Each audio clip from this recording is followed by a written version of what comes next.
Bismillahirrahmanirrahim. Assalamualaikum warahmatullahi wabarakatuh. Perkenalkan, nama saya Fahira Salwa Jannati dari kelas B, jurusan Ilmu Al-Quran dan Tafsir semester 4, dengan NIM 20083040046. Di sini saya akan mereview dua buah buku yang berjudul The History of Quranic Text karya Profesor Dr. M.M. Al-Azami dan juga Rekonstruksi Sejarah Al-Quran karya Taufik Adnan Amal.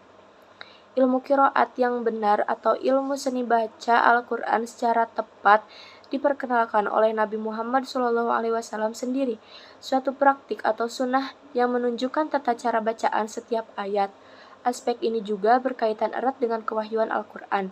Teks Al-Quran telah diturunkan dalam bentuk ucapan lisan dan dengan mengumumkannya secara lisan pula.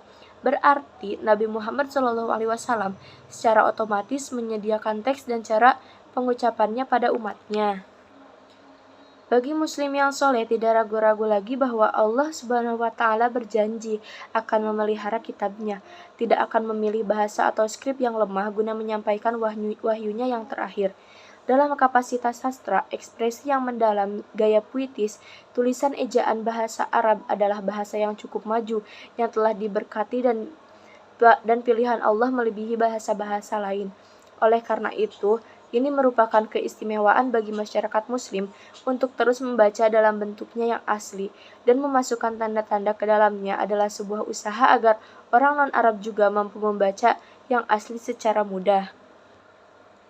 Sebelum Islam muncul, tak ada sumber yang mencatat akan adanya buku bahasa Arab di semenanjung Arabia. Sebenarnya, Al-Quran merupakan buku pertama berbahasa Arab di mana Iqra, yang berarti bacalah, merupakan pembuka kata yang diwahyukan.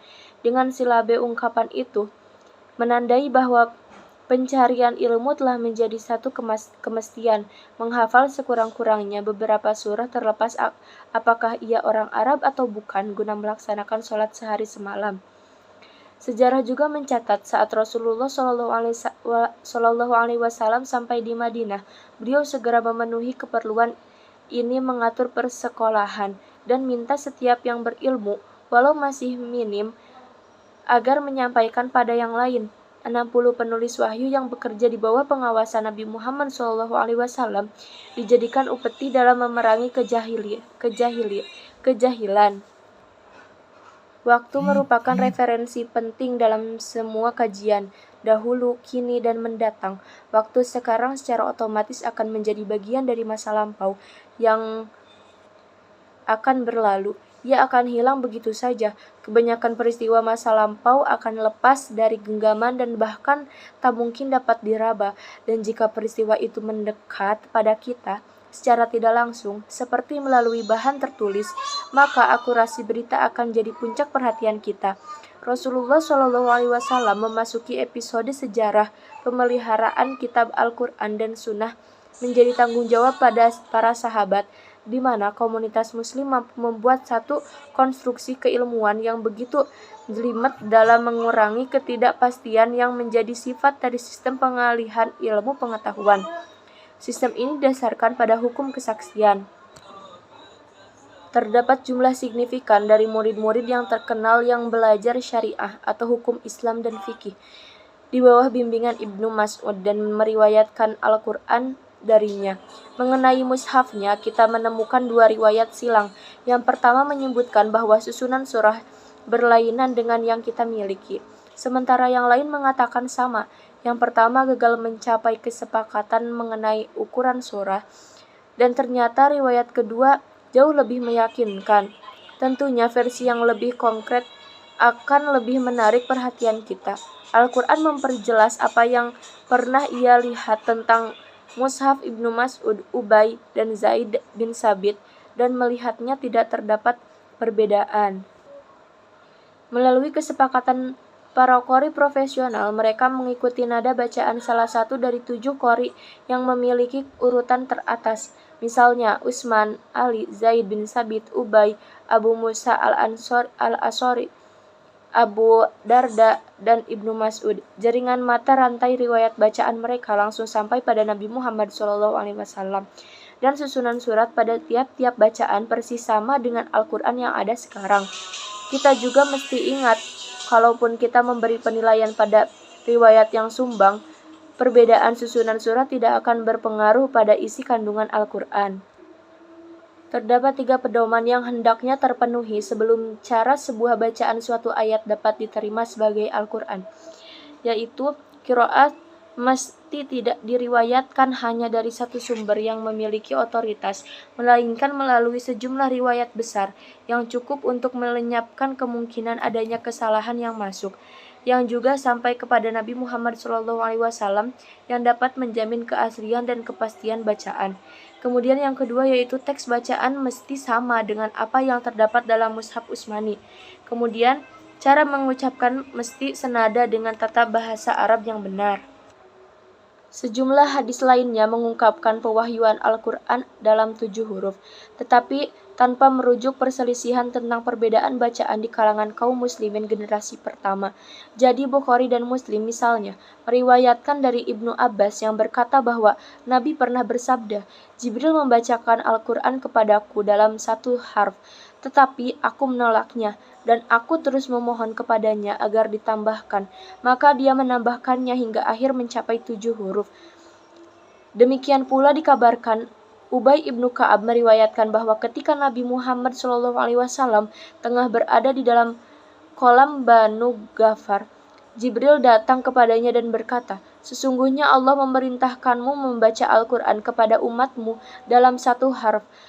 Nabi lalu menjawab, saya memohon perlindungan dan ampunan Allah Subhanahu wa Ta'ala. Sesungguhnya umatku tidak mampu melakukannya. Kemudian Jibril mendatanginya lagi dan berkata, sesungguhnya Allah memerintahkanmu membaca Al-Quran kepada umatmu dalam 2 huruf. Nabi memberikan jawaban yang sama. Kemudian datang lagi Jibril untuk ketiga kalinya dan berkata, sesungguhnya Allah memerintahkanmu membaca Al-Quran kepada umatmu dalam 3 ahruf. Nabi masih juga memberikan jawaban yang sama. Kemudian datang lagi Jibril untuk keempat kalinya dan berkata, sesungguhnya Allah memerintahkanmu membaca Al-Quran kepada umatmu dalam 7 ahruf. Huruf apa saja yang mereka gunakan dalam pembacaan Al-Quran, maka mereka telah membacakannya secara tepat. Hadis-hadis semacam ini seperti terlihat mengaitkan keragaman bacaan pada ketidakmampuan umat Islam untuk membaca kitab sucinya dalam 1 harf.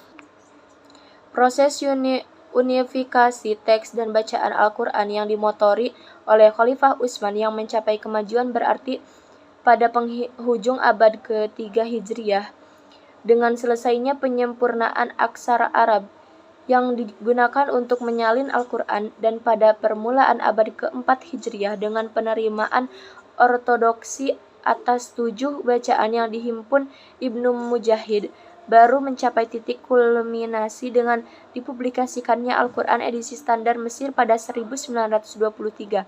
Edisi Mesir ini seperti terlihat telah berhasil menciptakan keseragaman yang hampir bersifat absolut dalam teks dan bacaan Al-Quran.